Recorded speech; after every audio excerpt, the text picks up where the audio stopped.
లేదు. ఈ 4.5 సంవత్సరాల్లో కనీసం కల్టివేటర్ కూడా ఇవ్వాలి, దిక్కు దున్నుకునే నాగాళ్ళు కూడా ఇవ్వాలి. ఇవన్నీ కదా, పవర్ స్పేర్ కానీ అసలు ఏమి లేదు.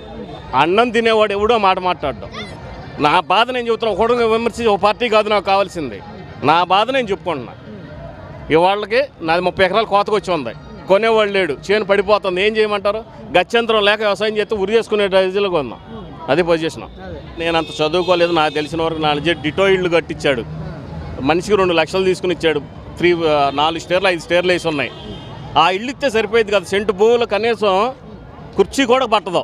నా చేను నేను కౌలు చేసే పక్కన ఇల్లు కట్టించారు. వణుకూరులో, మా వణుకూరుకి ముద్దురు మధ్యలో ఇల్లు కట్టించాడు. వచ్చి చూసుకోండి మీరు. దాంట్లో కనీసం ఒక మనిషి, 2 భార్య భర్త తప్ప ఎందుకు పనికిరాదు. ఒకవేళ నేనేదో బాగా పగలు తీశానన్నాడు, రేపు వర్షం వస్తే వాళ్ళు నీళ్ళు ఇంట్లో నుంచి బయటకు కూడా రాదు.